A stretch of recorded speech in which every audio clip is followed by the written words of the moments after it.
Hi, I am Georgette Pierre, and you're watching Black and Nuanced Podcast in HD, baby.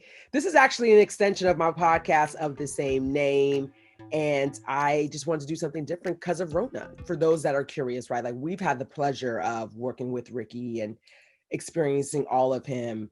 What has it been like for you working for him, right? Like, you've been connected to him in so many different ways, but he's actually now your boss. What has that connection been like?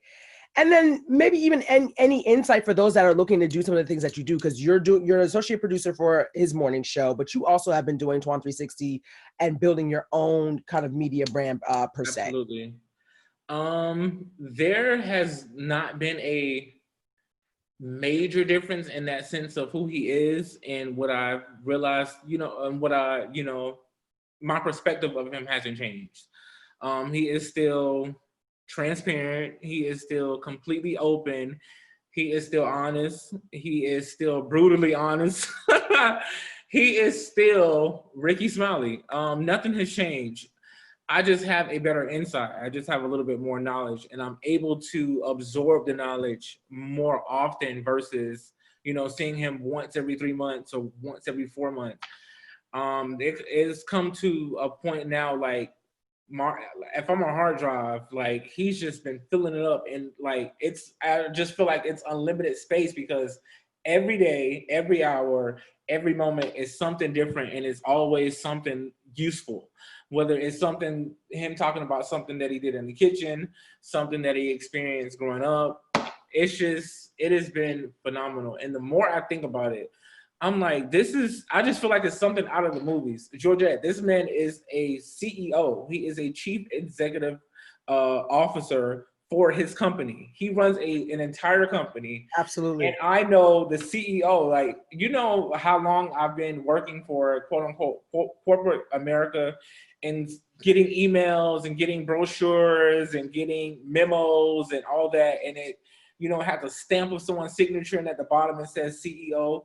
And you're like, who is this Jim Moran person? Who's this Barbara Glass? Who is this person? Mm-hmm. And you just never know that person. Like, I know exactly who I work for. They know me. He knows my attributes, my ethic, my skill set, my sensibility, my accountability, my responsibility. Like, all of that just means so much to me.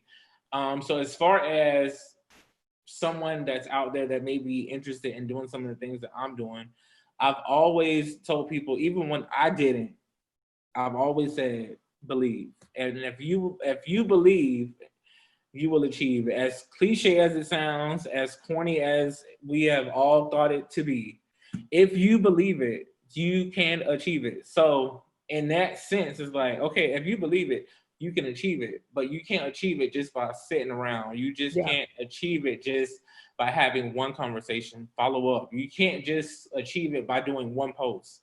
Keep it going. Like, consistency is key. But you even affirmed it. I saw you post something. I mean, obviously, whenever they see this, but you had affirmed like a year ago, like you would be working as XYZ for a morning show or an evening show. And then when you posted it, the fact of seeing this thing come to fruition, I think people tend to diminish that, but affirmations are real. Yes. Affirmations are real, and visualization. You taught me that, the law of attraction. Mm-hmm. Yeah. Law of attraction. Mm-hmm.